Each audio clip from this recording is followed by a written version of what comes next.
the Big Ten and the SEC are looking to form an alliance.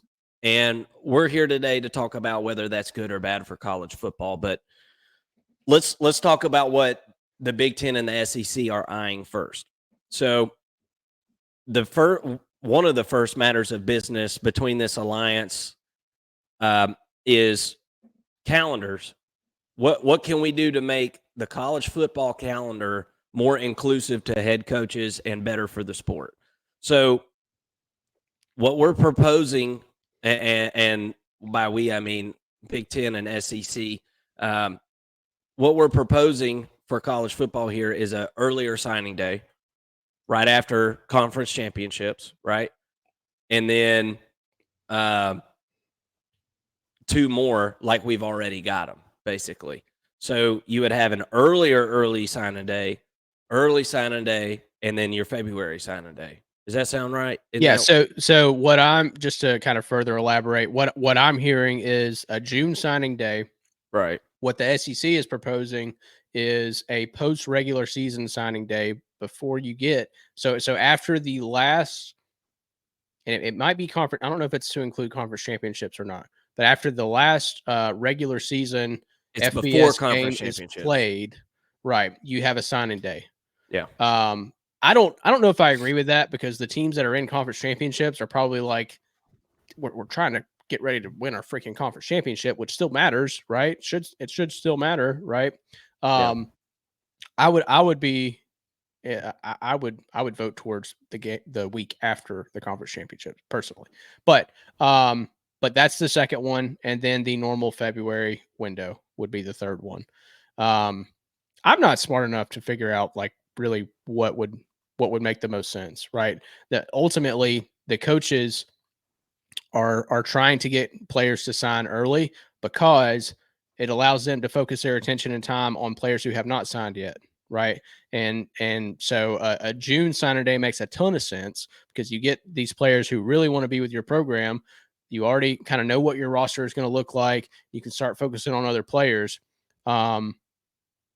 The having one in the middle or at the end of the season, the regular season, kind of makes more sense than where it's at now, I think. But you're really just adding a June window for the most part. Yeah. And ultimately it's not about the players. It's about the coaches not having to spend as much time and effort and resources and money re-recruiting the same guys who they already know are coming to their program, or, you know, they would know if they've signed a letter of intent. For the players, I'm still saying wait till February. Like, I know they're 17 and 18-year-old kids, and it's tough to be patient at that age. It's still tough to be patient at 32, but you might as well wait, because you're not going to get anything different out of it unless you're enrolling early, right? Then you would do the December signing day. But outside of that, there's no point in signing early, because all you're doing is limiting your dollar amount for the most part when it comes to NIL. But that's my understanding of how it's broken down. Did I do a decent job? Yeah, I think that is what I was kind of envisioning there, and what I had kind of read. It's confusing, all these dates that keep getting thrown in there, because now you're right. This is for the coaches. Now there's recruiting dead periods that they're proposing as well. Longer dead periods in between there, or something or another. And I understand what this is about. This is about retaining talent. Coaches are wanting to retain the talent on their football team, but these conferences have to retain the talent that they have at these coaching positions. We're seeing more and more guys taking off to the NFL and saying, you know what? And we're even seeing it in college football. We're seeing some head coaches at big programs in college football saying, you know what? I'll just go be a tight ends coach. You know, I'll just go be a tight ends coach. I'll make $250,000 a year or more. And, you know, I don't have to worry about things as much. Or coaches saying, I'll go to this smaller school where I'm not fighting the NIL stuff quite as much, and I'm not quite as worried about getting these 5 stars, you know, to my school. So I think that the scheduling thing, the whole idea of it is to help these coaches out and help retain some of these coaches from going off to the NFL and wherever else they're going into retirement and things like that. It's just, I wish we could just figure out one day to do all the signing. I get what they're doing. I understand, but it's like, why couldn't we just? I thought everything was fine in February, letting the guys sign in February. But I know they want to get kids in school early and things like that. But man, it's getting more and more complicated. And now you've got the NFL executives getting pissed off too. So now we're going to have issues as far as television and getting these things televised. So the college football schedule, college football playoff games will be played before Christmas. And so the NFL's like, wait a minute, that was our weekend right there. There wasn't no big college football games going on. And so now you got TV networks arguing about who's paying who what. So the timing, and we've been saying it on this show for a few months now. I feel like the timing is off on multiple things. It's not just the recruiting calendar. It's scheduling for the season and everything. I like the schedules better this year. We've got 2 bye weeks. Everybody's got 2 bye weeks. I think that's important when we're adding games, possibly adding games to schedules. So with all that being said, what do you think? I'm trying to figure out what the Big Ten and the SEC, what's the thing that they need to tackle next? What's good about this alliance for college football, and what could possibly be bad for it?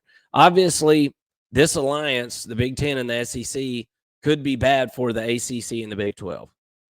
I think that's I don't think that it's like a spiteful thing, them banding up, and I don't think there's sole reason for banding together is to pound the ACC and the Big 12. But I think that is an indirect result of these two pairing up and throwing their weight around the room. So is this good or bad for college football? And what do you think is next for the Big Ten and the SEC as they try to align their views for the betterment of their two conferences? Yeah. I don't think it's bad necessarily. I think if you're a fan of a school that's not going to be in the future Big Ten and SEC, it could be bad, right? You're not in the upper echelon of conferences. If let's just say Conference 1 is going to be the Big Ten and the SEC, Conference 2 is going to be a combination of the Big 12, the ACC, and maybe some Group of 5 teams, right? So you've got 2 separate conferences. And by the way, I'm also assuming that the SEC and Big Ten, Conference 1, they go out and get other teams, right? They get some Big 12 teams, they get some ACC teams, some of those bigger teams, and create this, mega conference, right? And kind of create like a Premier League for, if you're a soccer fan, you kind of understand that there are levels and tiers to the leagues. So it's good for those teams that would be included in the Conference 1. It's also good for the teams that are not competitive in the current college football playoff as it stands. They're not going to win that championship, but they could be in a conference too, right? I'm thinking like maybe at Oklahoma State or maybe SMU, UCF. There are plenty of programs out there that could benefit from a competitive standpoint from being in a lesser league and can kind of dominate a lesser league. Now, right now, you do still have the FCS. We're talking about a different level of player from FBS Conference 2 to FCS champion. Like that's still a pretty big gap in talent and on-field results. So I tend to be more in favor of the Big Ten and the SEC creating some sort of mega conference in a way. I think that I'm in favor really of the 5 conferences that we had just like a year ago, but that is we're not putting that back in Pandora's box. Like, that's not going to happen. So yeah, if you're going to give me what we have now and some like weird version of a Power 4 conference that's not really what it is, or this mega conference between the Big Ten and the SEC, I'm going to take the latter. And I think that what's going to come from this is a better product on the field. I think that you're going to have better games in the regular season. And if they can figure out in their own conference, right, in this utopian college football conference, right, if they can figure out how to make the regular season games matter, because that's how it's always been in college football, but still have some form of a playoff system, then I think that we would have an elite conference and the best product that sports can provide in all of sports, not just college or collegiate sports, but in all of sports. I think that I really believe in college football that much. Well, yeah, I agree with a lot of what you said there.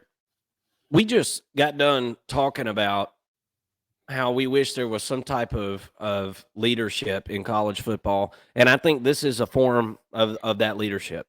I think this is the type of leadership that we're going to need. We need the big boys to step up, and one of the things that they're going to be pushing for, and by they I mean the Big Ten and the SEC, as they are going to be throwing weight around. I'm going to probably use that phrase a lot over the next few months. I think we are right on the precipice of like some playoff games being played for free. Like the schedule is binding here. We've got to figure something out. This current playoff format that we have is only good through 25, and it takes multiple years to plan out these college football playoff games, the venues, everything that goes into this stuff. It's not done on a few months' notice. The TV contracts, all that stuff. So we're really in a situation where we've got to start getting stuff figured out. And I think the Big Ten and the SEC kind of realize that, and it's like, look, let's band together and try to push our weight around in the college football playoff committee meetings, and let's get to where we need to be with automatic bids. The SEC and the Big Ten want more than one automatic bid. That's going to be one of the first things that they're going to go after this whole schedule change thing. And I think, by the way, the whole schedule change thing, I think, is going to happen. And it's not just going to happen in the big boy conferences. It's going to be all throughout college football. There's going to be tons of committee meetings coming up, and people are going to be voting on this stuff and trying to figure out what's best for their conference and their teams and things. But we need leadership like this. We need these two power. I don't know what we're going to call them. We got to come up with a cool name for these two. The Power Two, that's lame as hell. I don't know. We got to come up the terrible. No, they're not the terrible two. It's up to us, right? The terrific two, name right? The terrific two. That's what we'll go with that until something else comes up better. Yeah, we'll come up with something next week. Yeah, salt and pepper. No, yeah. Peanut and jelly. Yeah. We need Fire them to step and up. ice. Fire and ice. There you go. Who's ice though? I don't. Let's see how this goes. I think that this is a good thing. College football is changing a lot. We need the leadership to change with it. The NCAA obviously has no legal leg to stand on. So we need somebody who we know can enforce things and have a voice for college football. And I think that that's these conference commissioners at this point. So I think that this is overall a good thing for college football. Anything else to add to that, Mason? Not at this time. This is I feel like we're going to be talking about this almost every single week until games are being played. But just because like it is like this is the moment where this is the apex of college football, right? And it's going to keep growing, right? And we're going to have a new apex, and then we're going to have a new apex, and like it's you've got these waves, right? And it seems like over the past couple of years, we have really been riding some pretty big waves in the off season. Yeah. A lot going down, man.